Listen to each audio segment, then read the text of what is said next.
Bonjour à tous, un immense plaisir, Paul Mendy, fondateur de NT Conseil, qui vous reçoit aujourd'hui dans ce deuxième numéro du podcast Le Cerveau Collectif, où nous parlons de deux thèmes exceptionnellement importants, à savoir la prise de décision et la conséquence ou les conséquences de la constitution d'un patrimoine financier. La connaissance n'est utile que dans son partage. À l'ère de la mondialisation et du digital, nous constituons ensemble un cerveau collectif. Chaque parcours de vie comporte des enseignements utiles.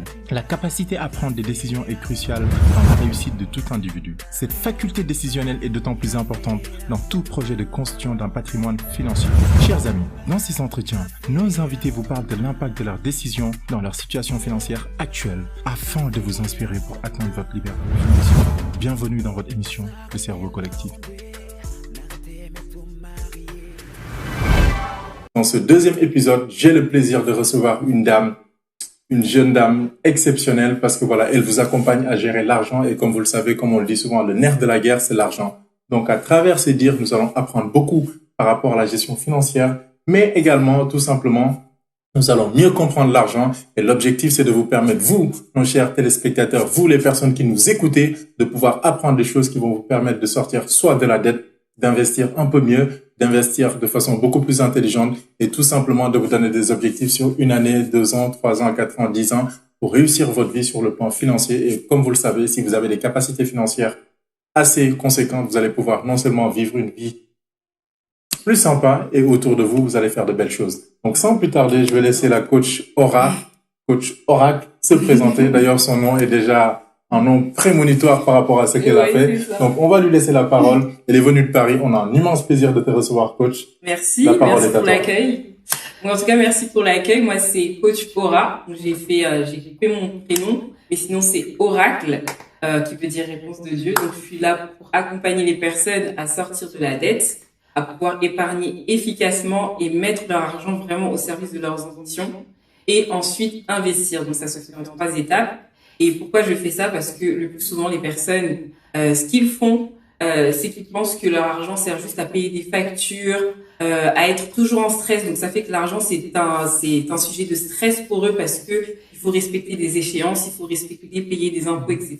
Et puis finalement, ils s'oublient complètement que l'argent sert justement à accomplir des projets dans la vie, parce que dans la vie, il faut accomplir des projets, c'est basé de projets. Donc, lorsqu'on ne les réalise pas, on est malheureux. Donc justement, je suis là pour ça. C'est vraiment que les personnes comprennent que leur argent permet à réaliser leurs projets et de ne pas se rendre compte au bout de 60 ans que qu'est-ce que j'ai fait de ma vie, qu'est-ce que j'ai fait de mon argent et vraiment se repositionner. Donc je suis là pour ça en tout cas. Très bien, très bien. Donc vous le voyez, l'introduction, elle est tellement claire. Mais coach, on va te demander de te présenter, si tu le veux bien, aux personnes qui te suivent et qui te découvrent peut-être pour la première fois. Oui. Donc du coup, pour la première fois, ce que je veux dire par rapport à ce que je fais en ce moment, ta présentation, comme tu veux, ton parcours peut-être, voilà. Qu'est-ce qui t'a amené à faire cette activité, voilà. Tu te présentes comme tu veux. D'accord. Alors, premièrement, moi j'ai suivi des études de gestion financière, donc j'ai fait de la compta à gestion.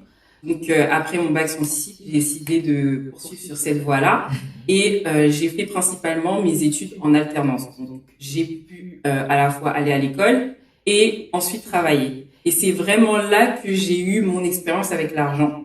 Donc c'était une catastrophe. Je ne savais pas gérer mon argent. Le plus souvent quand on est jeune, voilà, les parents donnent l'argent pour une fonction précise. Mais là, pour moi, gagner le SMIC, parce que je gagnais le SMIC en étant alternante, c'est là que vraiment j'ai dû faire des choix. Et quand on commence à gagner des grandes sommes, pour nous c'est des grandes sommes quand j'avais 20 ans, c'est là où on se dit je peux tout acheter. On se dit que je peux faire tel projet. On se perd facilement lorsqu'on reçoit l'argent, on sait pas trop quoi en faire. Et puis finalement, la plupart, les achats que je faisais, c'était de m'acheter des habits. Il y avait les achats en ligne. Le plus souvent, moi j'ai grandi avec YouTube. Donc avec les youtubeuses, il y avait beaucoup de vente de produits de skincare, routine, acheter, etc., etc. Donc je suivais beaucoup ça et j'aimais beaucoup ça. Mais malheureusement, mon argent était basé sur ça et en plus je vais financer mon permis.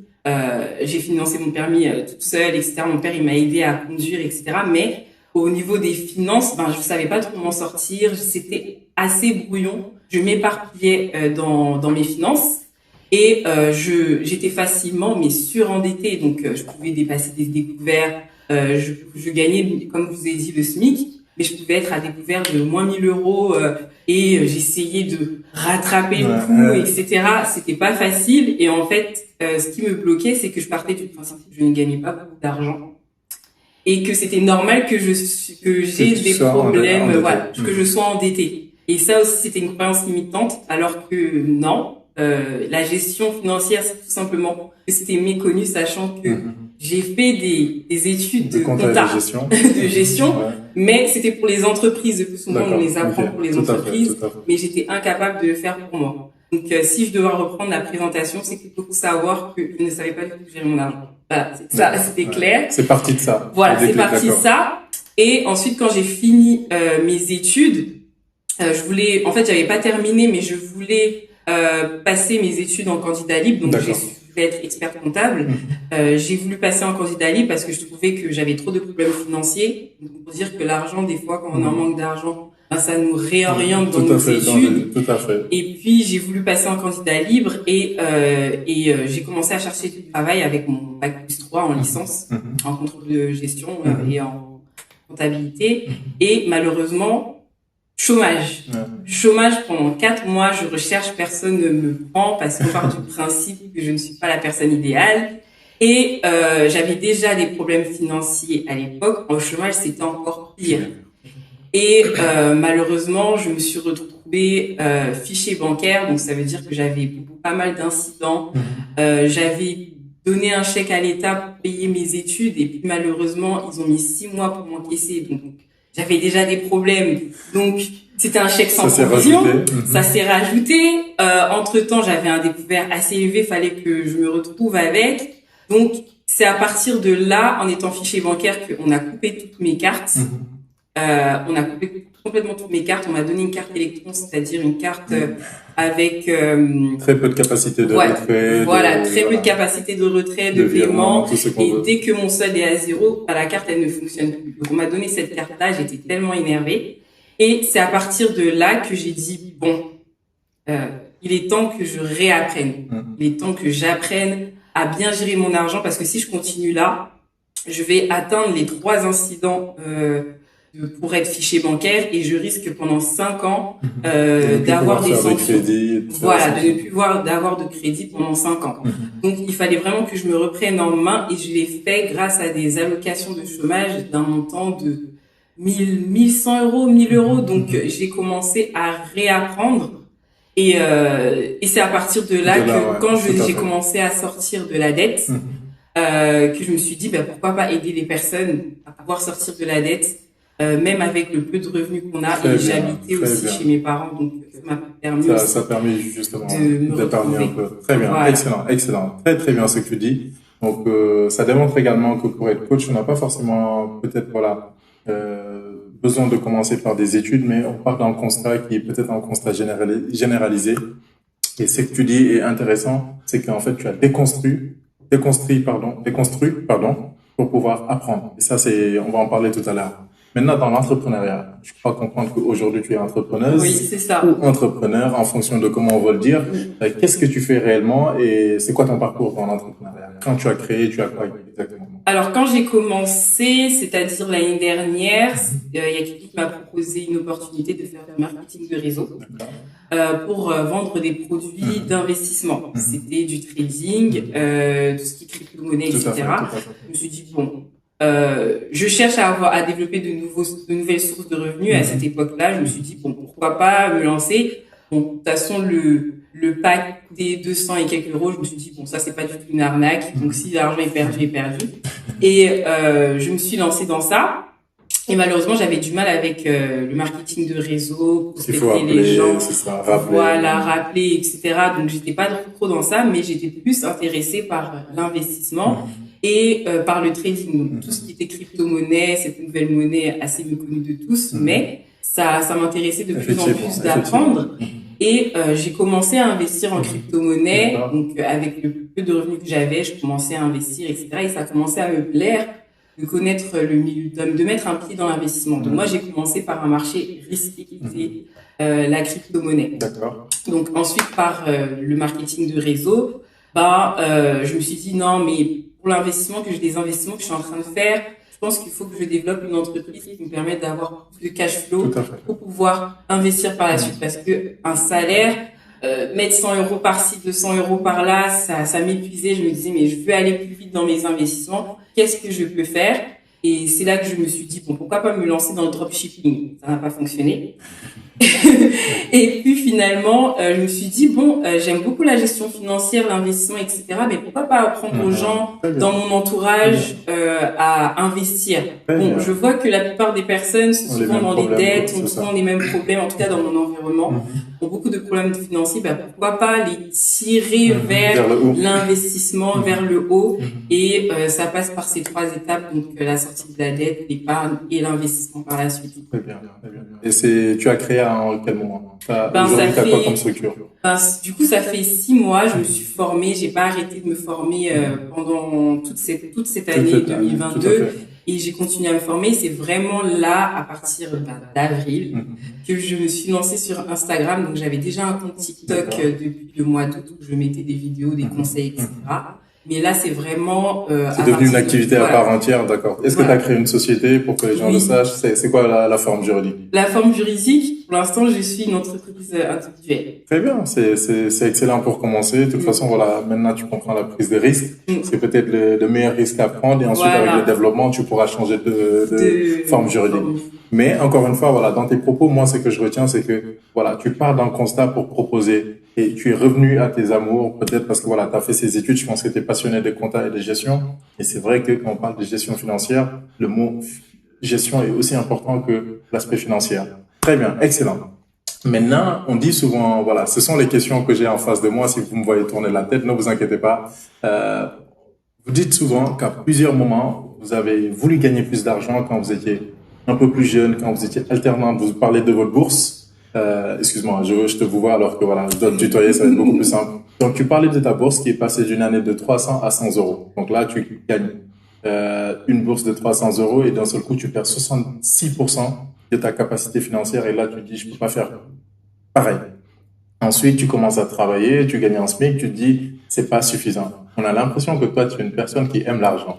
Est-ce qu'il est important d'aimer l'argent pour pouvoir, voilà, être dans la gestion financière ou tout simplement dans cette volonté d'avoir une liberté financière? Est-ce qu'il faut aimer l'argent? Alors, avant justement, je pensais que l'argent c'était plutôt malsain, que c'était quelque chose de plutôt sale, que fallait se contenter du peu qu'on a pour pouvoir avancer dans la vie. Mais au fur et à mesure dans ma gestion financière, quand j'ai commencé à apprendre, j'ai dit mais faut aimer l'argent parce que c'est un outil et il faut pas oublier que c'est une monnaie d'échange. On échange quoi en retour? Est-ce qu'on échange contre de bonnes richesses ou des mauvaises richesses? En effet, l'argent pour moi c'est un outil aussi de faire le bien autour de soi. Par exemple, j'ai eu le cas un lieu de culte. Donc moi je suis catholique et il y a une église qui allait fermer. Là, tu viens de faire toutes les personnes qui ne sont pas catholiques. Là. Ah, pardon. Pas regarder. Non, je rigole. Pardon. Non, c'est une rigole. Mais pareil, n'importe quel lieu de culte, pardon. Non, je rigole. C'est juste pour m'attaquer. Un lieu de culte qui allait fermer. Je me suis dit, mais si j'avais l'argent, si j'avais au moins 10 000 euros à donner, j'aurais pu donner. Donc, finalement, l'argent, c'est quelque chose qu'on doit aimer. Parce que ça nous permet de faire du bien autour de soi et d'acquérir des bonnes richesses. Tout à fait. Très bien. Excellent. Maintenant, tout à l'heure, tu disais qu'il y a un moment, tu as été fiché à la Banque de France. Oui. Pour que les gens comprennent ce que cela consiste et comment ça peut être bloquant. Est-ce que tu peux en parler si ça te gêne pas, bien évidemment? D'accord. C'était en quelle année? Comment ça s'est passé? Et comment t'as fait pour en sortir? D'accord. Alors, c'était en 2020. En 2020, après le Covid, donc j'ai continué à vivre ma vie avec des dettes, etc. Et en fait, ce qui s'est passé, c'est que j'avais un découvert trop important par rapport à mon droit de découvert. J'avais complètement dépassé. Et qu'est-ce qui s'est passé? C'est que j'avais quelques mois avant donné un chèque à l'État parce que je passais des épreuves d'État et ils m'ont encaissé 6 mois après. Donc il y a eu un incident et ça faisait comme si j'avais donné un chèque sans provision. Et le chèque s'est présenté 3 fois, je ne pouvais pas le payer. Donc ça c'était un incident pour lesquels j'ai été fichée à la Banque de France et j'ai été sanctionnée. Le deuxième incident qui s'est passé pendant cette période, c'était que j'avais pris un crédit. Waouh, j'avais oublié. Mais j'avais pris un crédit parce que la banque m'avait proposé un crédit parce que mon compte était trop irrégulier. Donc ils m'ont proposé un crédit pour que je puisse payer un crédit. Voilà, que je puisse rebondir. Mais malheureusement, ça s'est pas fait parce que j'avais toujours pas changé mes habitudes financières. Très intéressant ce que tu dis. J'avais toujours pas changé mes habitudes. Donc du coup, j'avais pas pu payer une échéance. Et c'était le deuxième incident pour lequel j'ai été fichée. Il y a un troisième. Le troisième, justement, allait m'atteindre parce que si je changeais pas mes habitudes, mon droit de découvert allait être trop important. Et là aussi, j'allais être fichée bancaire si je n'étais pas... comment ça s'appelle ? Capable de rembourser. Et si je ne répondais pas à la banque, parce qu'il y en a qui sont déficitaires, qui ne répondent pas à la banque, qui choisissent de ne pas répondre. Mais là, je répondais, je disais quel montant j'allais donner chaque mois, et ils voyaient que j'étais une personne rassure, voilà, qui rassurait. Donc, j'allais atteindre le troisième incident, mais j'ai pu me reprendre en main et du coup j'ai pu régulariser la situation et je suis sortie du fichage. C'est ça, très bien, très bien.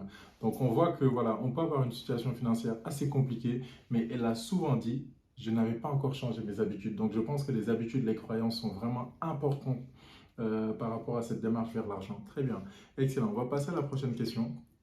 Quel est l'impact de notre environnement dans notre processus peut-être de constitution d'un patrimoine financier, parce qu'on vit tous des vies qui sont différentes, on a des horizons, on a des familles, on a une façon. Tout à l'heure tu disais que tu pensais que l'argent était malsain, je le pensais également. Si j'ai créé ce podcast, c'est justement pour démocratiser l'idée que l'argent peut être bien.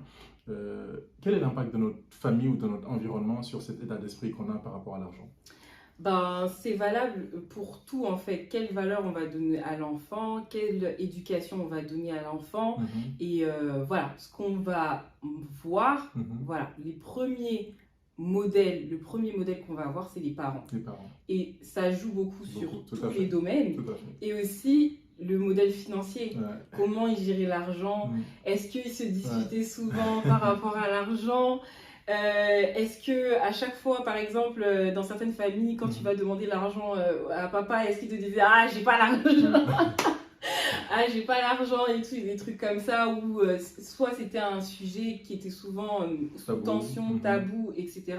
Alors que dans certaines familles, non, il y en a qui en discutent, il y en a qui planifient, qui expliquent. Ça parle de budget, etc. Ça parle d'objectifs financiers. Mais dans certaines familles, c'était pas le cas. Et moi, c'était pas le cas. C'est-à-dire que je gagnais mon argent, mais finalement, je ne savais pas comment faire, comment le gérer. Et on pouvait très bien te dire non, mais arrête de faire des achats en ligne, etc. Mais en même temps, tu regardes ton environnement, tu regardes. Tout le monde fait ça, donc tu le fais. Voilà, tout le monde fait ça, tu le fais. Et aussi, tu remarques que dans ta propre famille ou dans ton horizon, le plus souvent, les gens ils te parlent de découvert, ils disent tu as découvert. Donc pour toi, c'est normal. Donc pour moi, c'était tout à fait normal de vivre ainsi parce que dans ton environnement même. Tout le monde est dans la même situation. Tout le monde est dans la même situation où essaie de joindre les deux bouts et pense que c'est normal. Donc ça a un fort impact. Le fait que la famille nous montre pas comment gérer l'argent. Peut-être que parce que la famille aussi, ne savent pas. Voilà, très bien. D'accord. Très bien. C'est très intéressant ce qu'elle dit. Donc, quel que soit l'environnement dans lequel vous êtes, si vous voulez changer un bien évidemment, il faut peut-être vous poser la question à savoir est-ce que l'environnement dans lequel je suis, il est favorable. Parfois, la famille peut vouloir, mais ne pas avoir les compétences ou l'expertise pour nous. Excellent, excellent. Maintenant, c'est quoi la gestion financière? Pourquoi on doit gérer, je ne sais pas, un budget? Pourquoi on doit faire un budget alors qu'on n'est pas une entreprise? On n'est pas une structure professionnelle. Ça nous fatigue quand même de, je sais pas, de gérer l'argent, d'être là, compter, est-ce que je dois dépenser? C'est beaucoup plus simple de faire un virement comme on veut, de dépenser comme on veut. Pourquoi on doit faire de la gestion financière et c'est quoi la gestion financière? La gestion financière, c'est quelque chose de très vaste.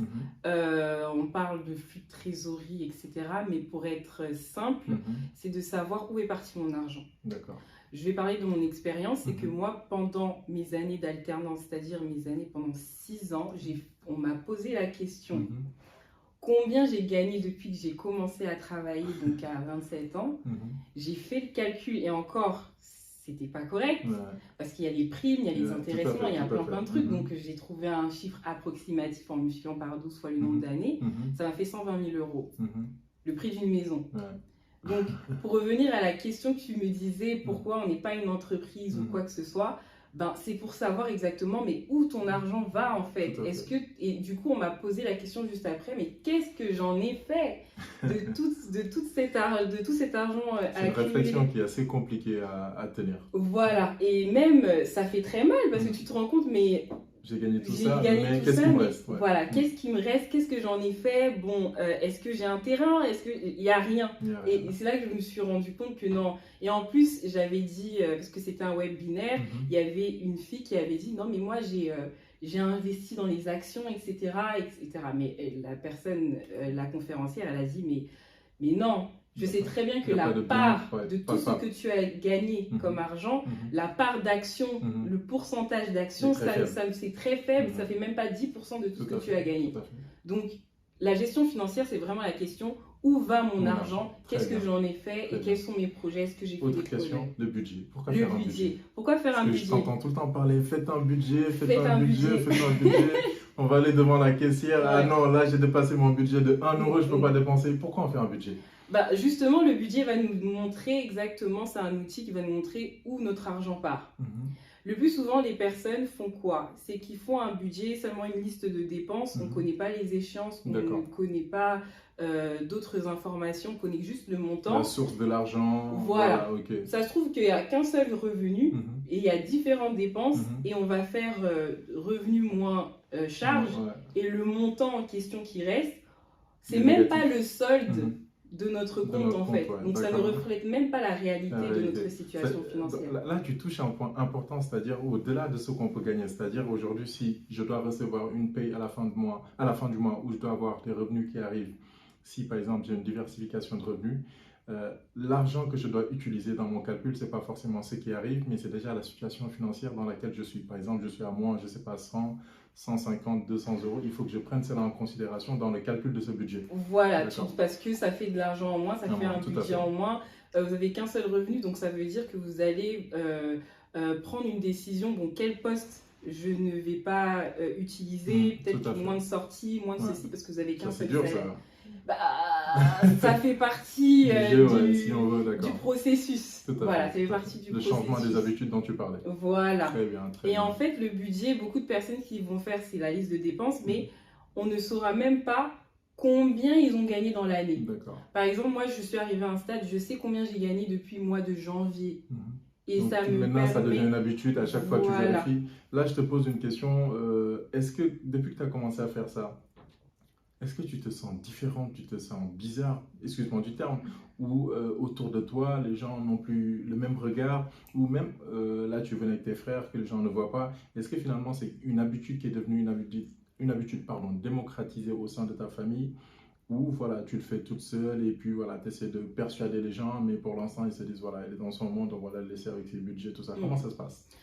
Déjà avant, moi, je trouvais que les personnes qui comptaient leurs sous, c'était des personnes radies. C'était des personnes. Donc maintenant, tu es dans le club des radins. Non. Non. Et au contraire, même faire un budget, finalement, j'ai trouvé que ça me permettait d'être libre. D'être libre parce que je ne suis pas, ça me permet de ne pas être à découvert, de ne pas utiliser les dettes, justement, à me rendre compte, mais en fait, en fin de compte, je gagne peu. Pourquoi pas chercher plus d'argent pour pouvoir faire d'autres projets, en fait. Ça me permet de me rendre compte. Donc, c'est même une incitation à la génération de plus de revenus. Voilà, de plus de revenus, etc. Et ça me permet de savoir, bon, quel est mon niveau de vie. S'il y a une diminution de revenus, est-ce que je dois être en panique ou pas? Ça permet, par exemple, à certaines personnes, moi, c'est pas mon cas, mais de savoir, par rapport à mon loyer, est-ce que je gagne? Est-ce que je paye trop cher? Est-ce que je paye trop cher? Est-ce que je dois déménager? Est-ce que je dois déménager? Est-ce que mon logement est-ce qu'il est beaucoup trop grand pour ma famille ou pour moi-même? D'ailleurs, on dit souvent que ton logement ne doit pas te coûter plus de 25% de tes revenus. Et c'est vrai que la plupart des gens, moi y compris, parfois on ne fait même pas attention à ça. Et d'ailleurs, le logement, apparemment, c'est la charge la plus importante dans les dépenses d'une personne. Voilà. Intéressant. Donc le budget, ça servira à ça, à connaître tous ces paramètres. Donc finalement, à savoir comment gérer sa vie. Bah justement, dans le comment, on parle souvent de pourcentage. Tout à l'heure, tu as parlé de 3 étapes. Sortir de la dette, épargner un peu plus et investir. Souvent, beaucoup de personnes qu'on écoute qui nous parlent d'argent, qui ont un parcours comme toi, à un certain moment, ça n'allait pas sur le plan financier, ils ont trouvé des solutions. Ils proposent souvent des pourcentages. À chaque fois que vous recevez de l'argent, il faut mettre de côté 10% ou 15%, 20%. Il faut investir ceci. Il faut vous payer d'abord. On a tous écouté des podcasts ou des extraits de Père riche, Père pauvre. Toi, est-ce que tu as des pourcentages que tu conseilles aux gens quand tu les accompagnes en disant il faut absolument faire ça. Si tu gagnes 1000 euros, 2000 par mois, il faut faire ça, ça, ça, ça, ça. Sur l'épargne, l'investissement, les dépenses. Est-ce que tu as des budgets? Des ratios. Pourcentages. Non, je n'ai pas de pourcentage. Tout d'abord, je dirais à la personne de connaître son niveau de vie. C'est la première des choses. La première des choses, connaître son niveau de vie. Bon, combien il te faut pour vivre sans privation, c'est-à-dire avec les sorties, etc. C'est à partir de là qu'on va calculer ta capacité d'épargne. Parce que ce qui se passe que lorsque tu mets un ratio, c'est que tu vas épargner, mais ça se trouve que tu n'étais même pas capable d'épargner et tu vas commencer à utiliser ton livret A au moindre petit souci, etc.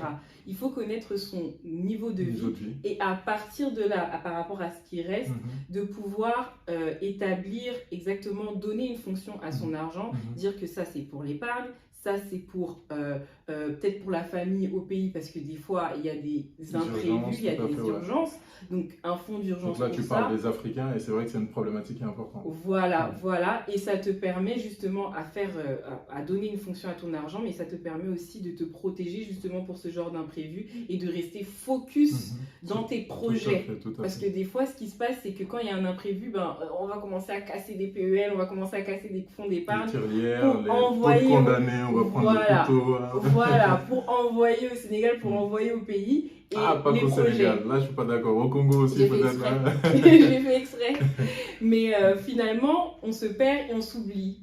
C'est vrai. On se perd et on s'oublie. Voilà. Ouais. Donc du coup, le fait de programmer, de prévoir déjà en avance, donc d'anticiper, donc la planification qui est la clé, le fait d'anticiper, ça te permet justement de te protéger et pouvoir avancer dans ton épargne, dans tes projets, etc. C'est très important ce que tu dis. Et je pense que dans la communauté africaine, moi j'en ai discuté avec beaucoup de personnes. Je connais un Maghrébin, je crois que c'est un Algérien, qui tient un bar tabac et je te taquinais un petit peu, mais ce que tu dis est véridique.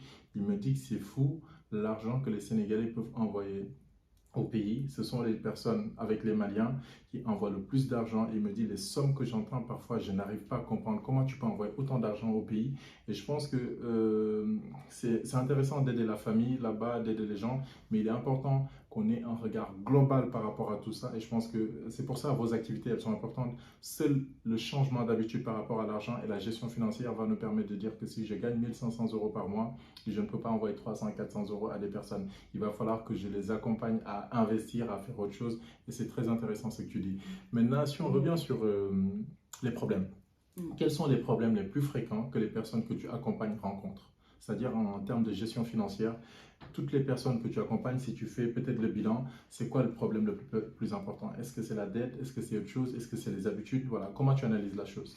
Le plus souvent, le gros problème, c'est la dette. C'est sortir de la dette, bien gérer les imprévus, la gestion des imprévus et l'épargne. Les gens ne pensent pas trop à l'investissement. Voilà. Le plus souvent, les personnes qui vont parler de l'investissement, c'est plus, le plus souvent, ce sont des étrangers qui me disent, est-ce que je dois investir au pays ou en France?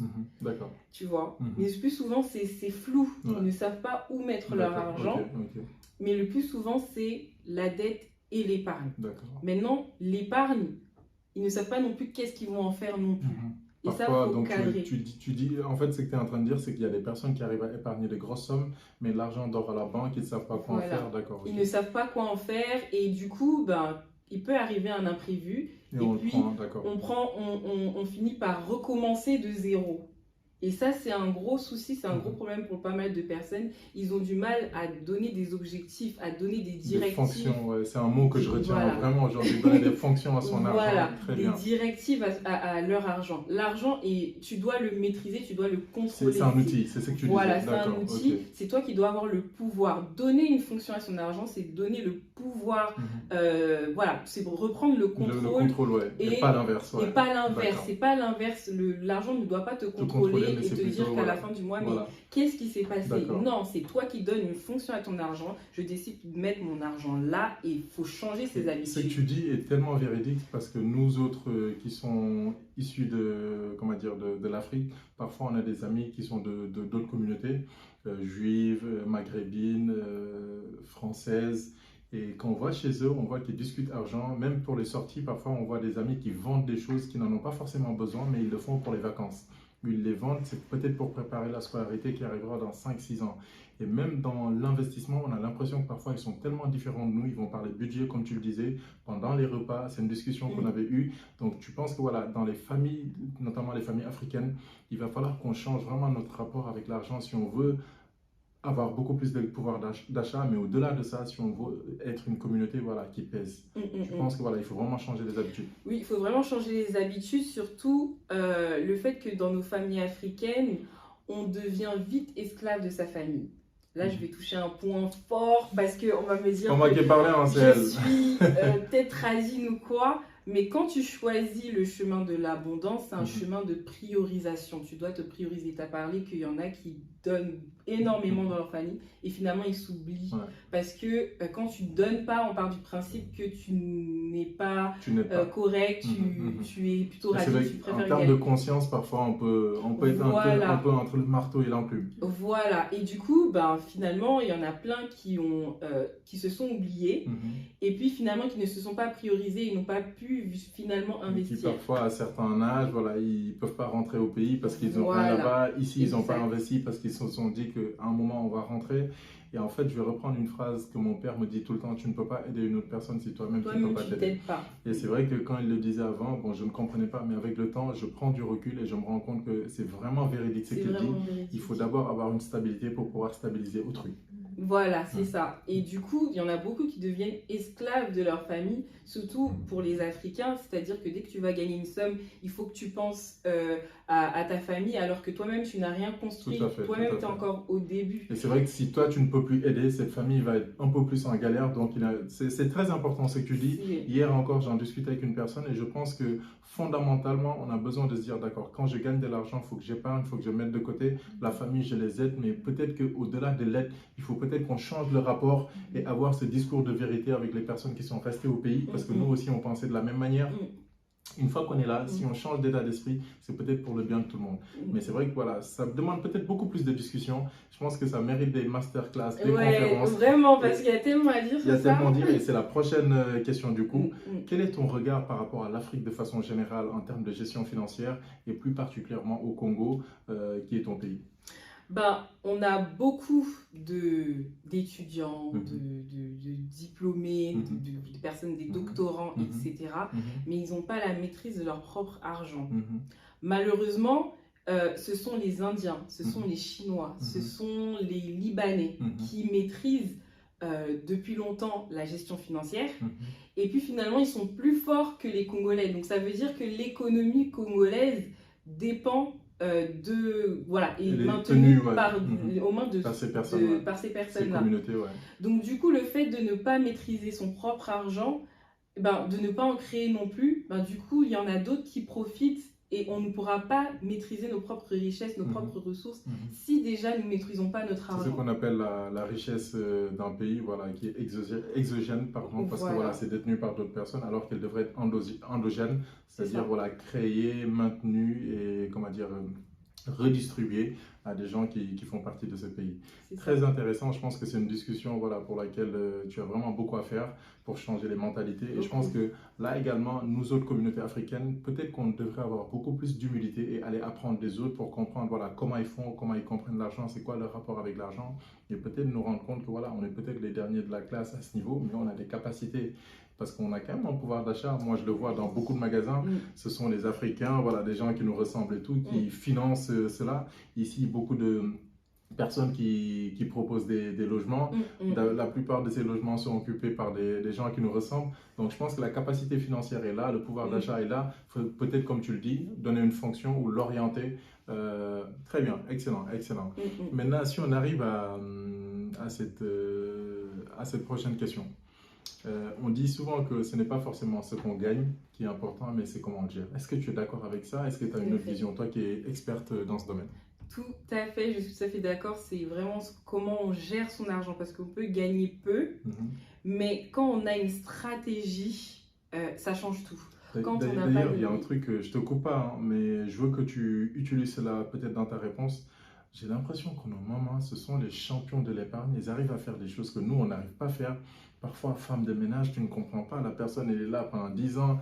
Elle enlève le pagne, voilà, c'est voilà, comme ça. Ou il y a je sais pas, tu as parlé de tontine la dernière fois.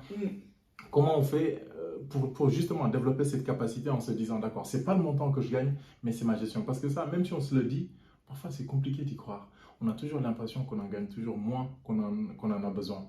Donc, comment tu arrives à changer l'état d'esprit des gens que tu accompagnes, par exemple, sur cette question? C'est pas ce que tu gagnes, c'est comment tu le gères. C'est comment tu gères parce que finalement, qu'est-ce que tu vas faire de cet argent? Parce que tu peux très bien, il y en a qui gagnent des sommes énormes, mais qui finissent par dépenser tout ce qu'ils gagnent, mais dans quoi? Et finalement, il y en a qui vont faire des tontines. Je vais donner un exemple. Par exemple, il y en a qui vont faire des tontines. Mais pourquoi tu fais la tontine? Il y en a, moi j'ai vu des personnes qui, voilà, c'est pour ça que l'environnement c'est important avec qui tu fais la tontine. Parce qu'il y en a qui vont faire ça pour du commerce, il y en a qui vont faire ça. Donc si tu traînes avec des personnes qui font du commerce, ça va te donner des idées. Ouais. Dès que tu récupères, voilà, tu investis. Tu investis. Mais il y en a, par exemple, il y en a qui vont s'acheter des canapés ou ils vont refaire la maison. Bah, et puis finalement, voilà, au moins ils sont dans le confort, c'est bien d'être dans le confort, mais est-ce que c'est la finalité absolue? Est-ce que c'est la finalité absolue? C'est-à-dire qu'il y a de l'argent qui passe entre tes mains, Dieu te bénit, mais qu'est-ce que tu en fais de tout ce qu'il te donne en fait? Et c'est pour ça qu'il faut absolument se donner des objectifs lorsque on perçoit une prime, lorsqu'on perçoit la tontine. Qu'est-ce qu'on va en faire? À quel moment on se donne des objectifs? C'est à l'année, c'est au mois, c'est à la semaine, c'est au jour? Il y en a qui disent qu'il faut avoir un carnet de dépenses tout le temps. Comment tu fais pour te donner ces objectifs et à quel moment tu les fais? Parce qu'au début de l'année, on prend toujours des résolutions, mais très vite, voilà, on se dit, bah, on attend l'année prochaine. Donc, à quel moment les gens doivent avoir des objectifs sur le plan financier? Ben déjà, ils doivent se poser et se dire, bon, qu'est-ce que je vais devenir dans 5 ans? Qu'est-ce que j'aurai dans 5 ans? Et comment je dois faire?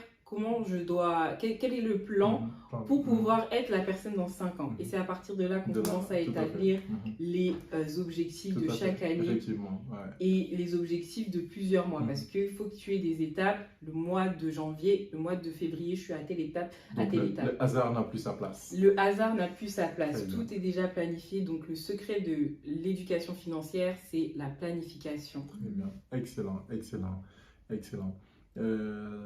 Aujourd'hui, si une personne se pose la question à savoir, voilà, est-ce que je peux faire confiance à Coach Aura? Je l'ai entendu, ce qu'elle dit est pertinent, je me vois dans elle parce que je vis exactement la même situation. Si elle est sortie jusqu'à devenir coach, ou tout simplement, voilà, je suis une fille africaine, je suis une femme africaine, je me vois dans cette demoiselle.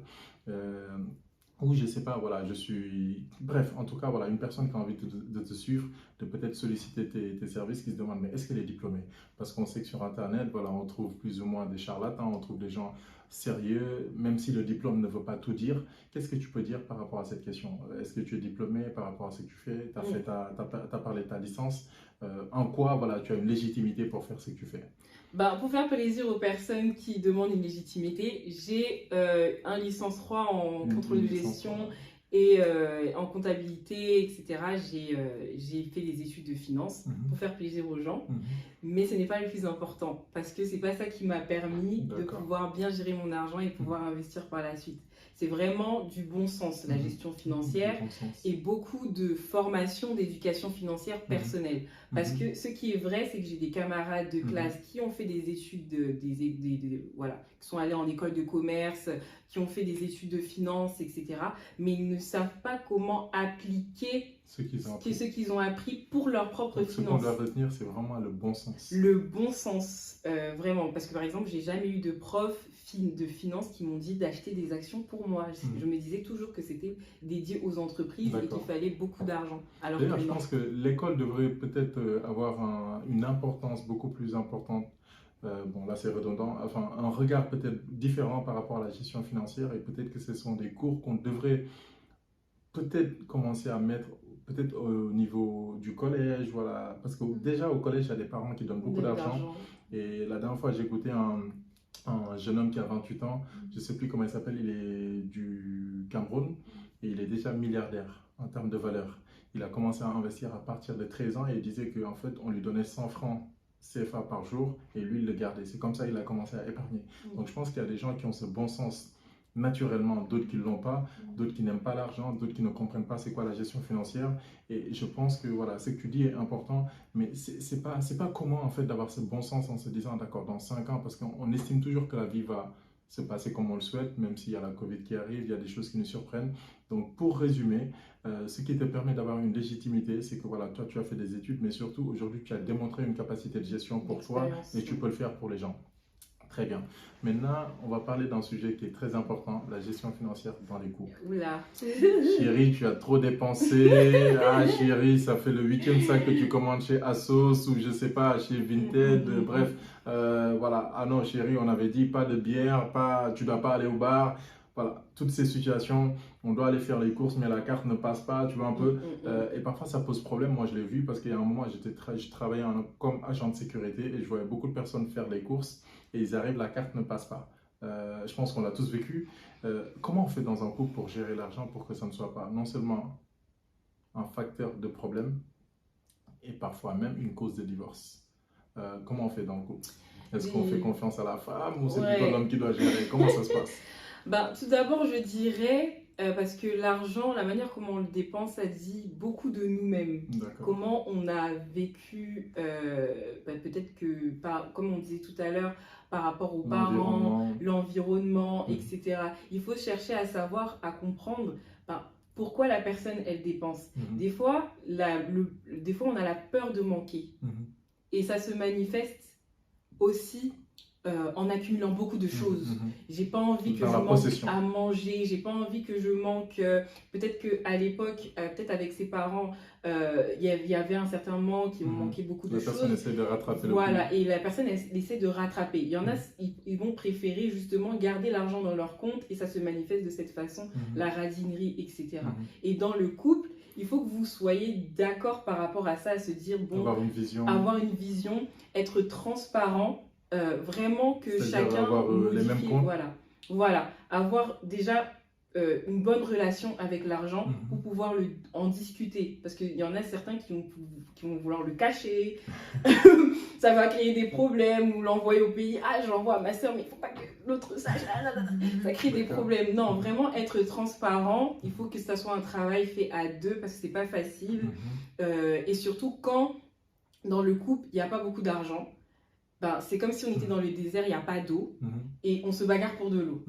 Là, c'est pareil. Pour l'argent, quand il n'y a pas beaucoup d'argent, on se bagarre pour l'argent. Donc, vraiment faire cet effort de faire vraiment la création de richesse pour pas que l'argent ce soit un problème, pour pas que l'argent soit un souci. Et ça va éviter beaucoup de bagarres, beaucoup de problèmes, surtout quand vous améliorez votre relation à l'argent. Donc vraiment, le conseil que je peux donner par rapport au couple, c'est vraiment d'être transparent, de ne pas cacher, se faire des coups de crasse.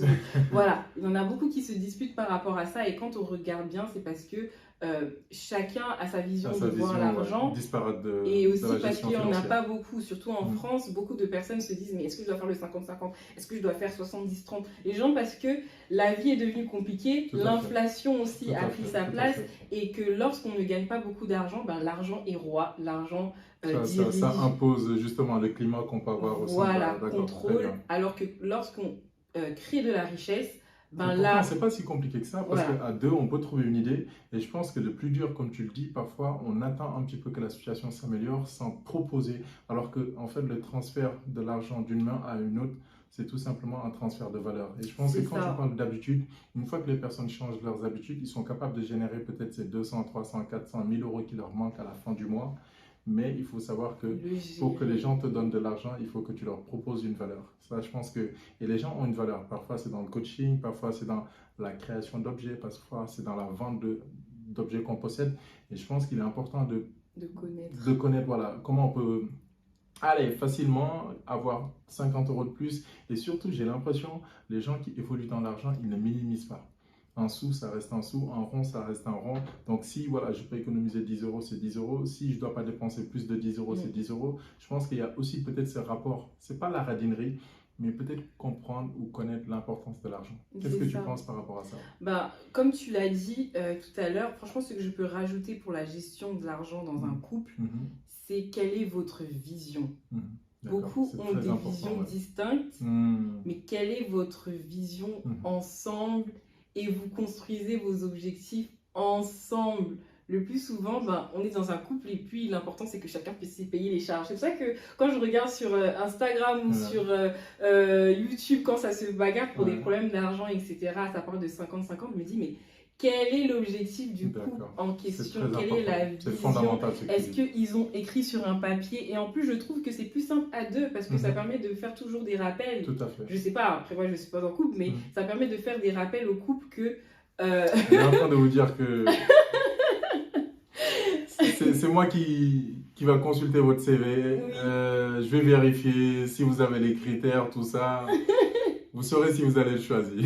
C'est ça. Et du coup, quel est l'objectif? Et comme on disait tout à l'heure, comment je me vois dans 5 ans? Donc, comment tu vois notre couple dans 5 ans? Si aujourd'hui, en fait, on a une chose à retenir, c'est le bon sens, la vision, la gestion, la planification et surtout arriver à s'imaginer avoir cette visualisation dans 5 ans, en tout cas dans une période, parce qu'on a l'impression, c'est peut-être comment dire, ce qui manque aux gens en se disant aujourd'hui c'est aujourd'hui, mais peut-être dans 5 ans. Et je pense que peut-être ce que tu dis, on le voit nous qui sommes entrepreneurs.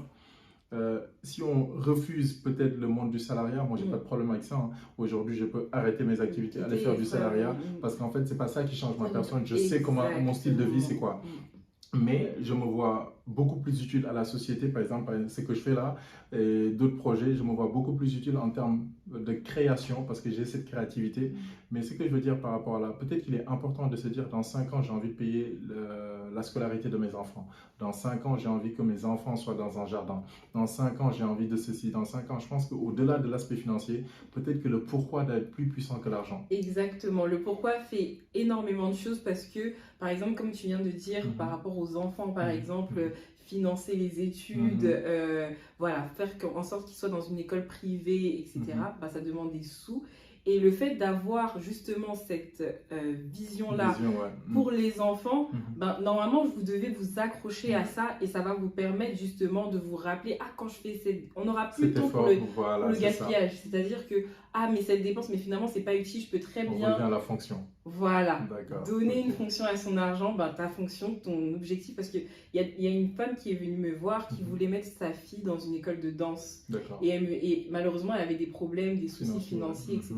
Elle ne voulait pas que ça soit les assistantes sociales qui payent des activités extrascolaires pour ses enfants. Elle voulait que ça soit elle-même. Voilà. Et je lui ai dit, mais ça, c'est ton goal. Justement, ça doit te permettre de sortir de la dette parce que là, tu as trouvé ton goal. Parce que tant que tu ne sortiras pas de cette situation, tes enfants aussi, ça va impacter leur avenir. Une femme qui n'arrive pas à bien gérer son argent, pareil pour un homme, ses enfants, leur avenir est flou. Donc, au contraire, ça doit te permettre justement à te dire, il n'y a plus de temps pour le gaspillage, il est temps de planifier, il est temps de donner une fonction à son argent, à donner un sens à son argent et donner un sens finalement à sa vie. C'est fondamental ce que tu dis parce qu'il y a un monsieur qui est décédé, paix à son âme, moi je l'ai découvert il y a 2 ans, qui s'appelle Bob Proctor. Je ne sais pas si tu connais, mais c'est un monsieur qui a 26 ans, il était broke, il était ruiné.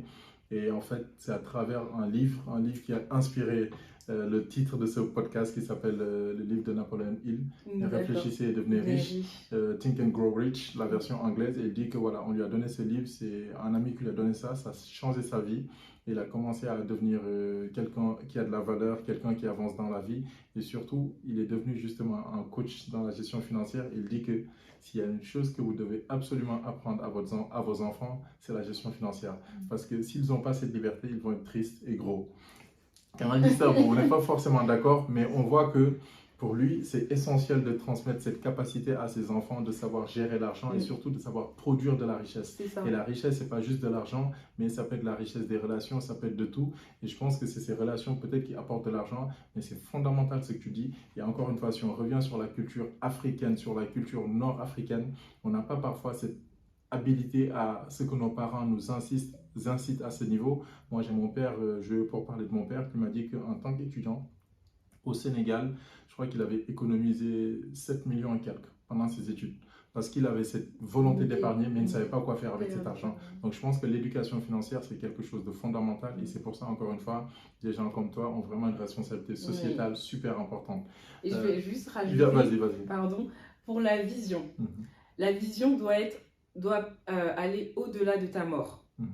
Pourquoi? Parce que, comme tu l'as dit, l'éducation financière sera transmise aux enfants.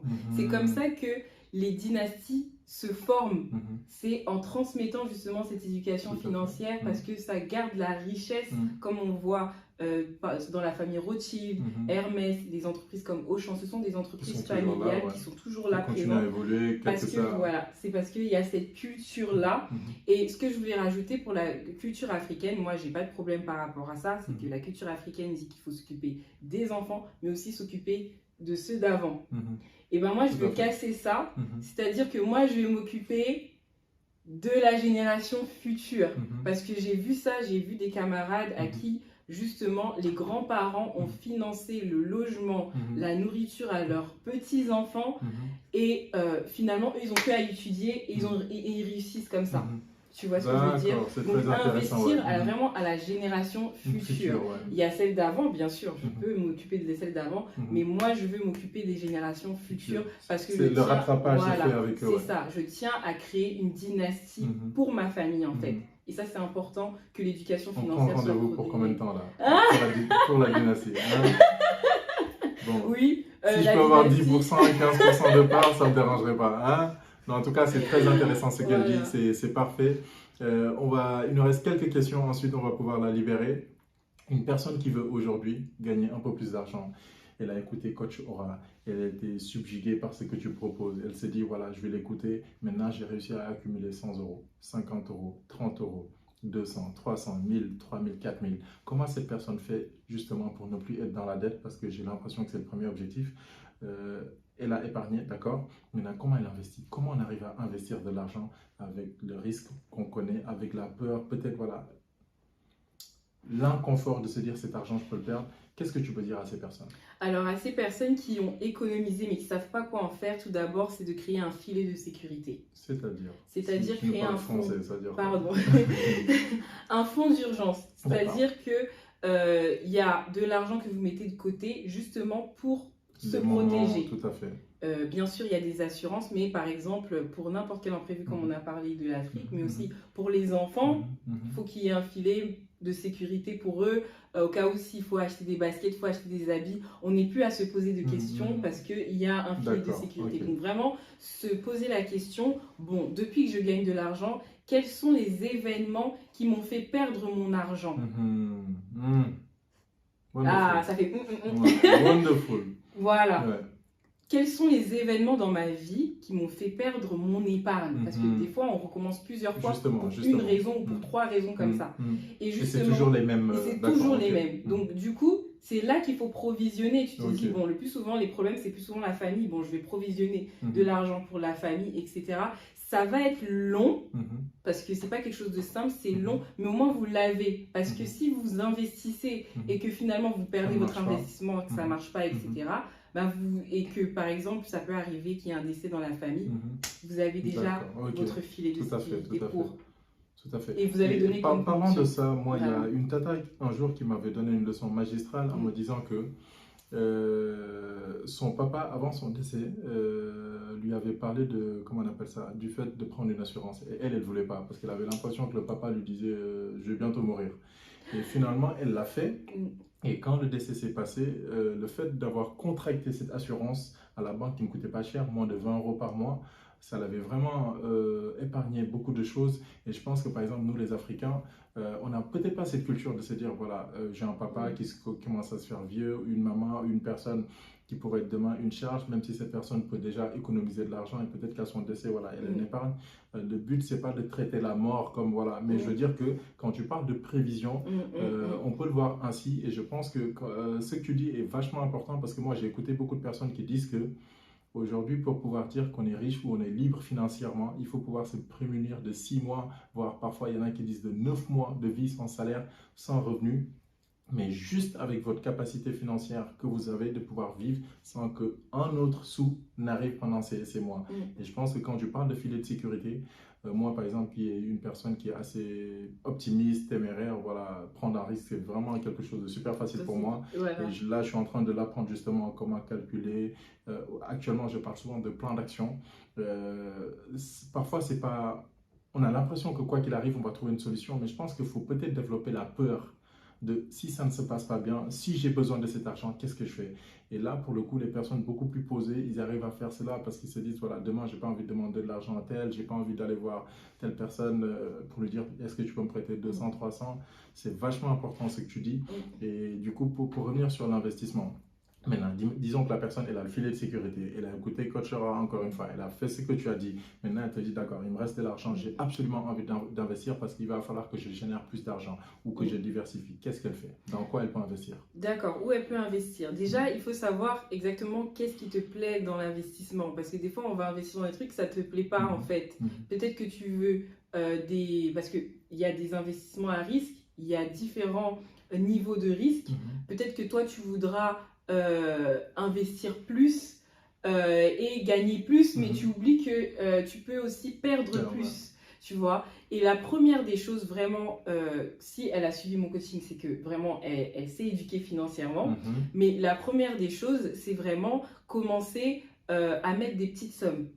À mettre des petites sommes. Bon, si c'est pour un business, c'est différent, mais si par exemple c'est pour les actions, etc., de mettre des petites sommes. On appelle ça le DCA, donc dans chaque cours, chaque mois, on met peut-être 100 euros, 100 euros, 100 euros et ça devient intéressant et on pense sur du long terme. Ne pensez jamais dans l'investissement sur du court terme, ça ne va pas marcher. C'est vraiment sur du long terme et en mettant des petites sommes psychologiquement, ben, vous serez plus à l'aise. Ouais, vous savez que même si vous les perdez, ça ne vous empêche pas de vivre. Voilà, ça ne vous empêche pas de vivre parce qu'en plus de ça, vous avez votre filet de sécurité. S'il y a un souci dans la famille et tout, vous n'allez pas vous dire « Ah non, mais j'ai tout mis en investissement ». Non, on se comporte comme des personnes responsables de ses finances, responsables de sa propre vie. C'est très important pour ça. Donc vraiment commencer par des petites sommes si vous voulez investir en action. Et vraiment la première des choses, c'est investir sur soi. Pour les personnes qui ne veulent pas investir en action parce qu'ils ne comprennent pas dans quoi ils peuvent investir tout de suite. Il y a des gens qui font des tontines. Aujourd'hui, je viens, je te dis, j'ai 500 € avec moi, j'ai envie de les investir. Tu me conseilles quoi? De façon pragmatique. Allez, va dans tel domaine, va dans tel secteur d'activité, tu peux te faire aller 200, 300. Qu'est-ce que tu peux dire à ces personnes? Dans quoi investir si ce n'est pas les actions? Dans quoi investir si ce n'est pas les actions? Il y a tellement de façons de gagner de l'argent aujourd'hui. Là, ils veulent gagner de l'argent. Ils veulent gagner de l'argent. Il y a tellement de choses. Par exemple, les parkings. Il y en a qui ont investi dans les parkings, qui sont bien dans les parkings. Il y en a qui ont investi dans l'immobilier papier, qui sont les SCPI. Donc, c'est-à-dire les entreprises ont des locaux. Ben, du coup, on va les aider à financer leurs locaux et on va percevoir les loyers. D'accord. Voilà. En quoi faisant?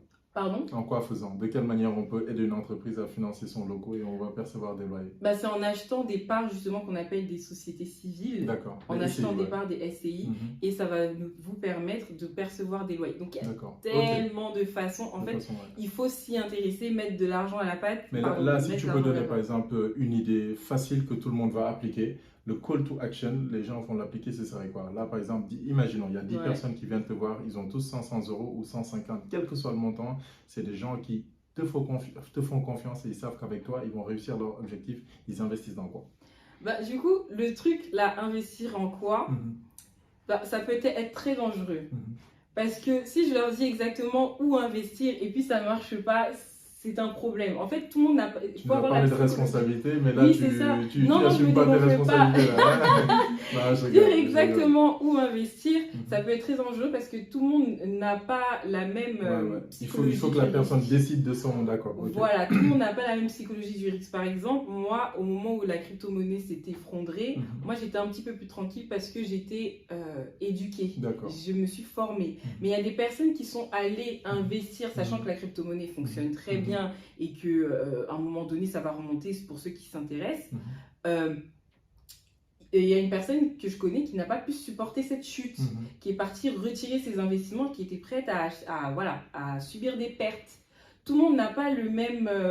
comment ça s'appelle? Je peux vous dire aujourd'hui d'investir en crypto-monnaie, mais ça se trouve que vous ne serez pas formé par rapport à ça. Justement, je pensais plutôt à nos mamans, à des gens qui ont aujourd'hui de l'argent, qui veulent investir, mais pas forcément dans tout ce qui est farfelu, tout ce qui est technique. Mais une chose assez simple, j'achète ceci, je le revends ou je sais pas.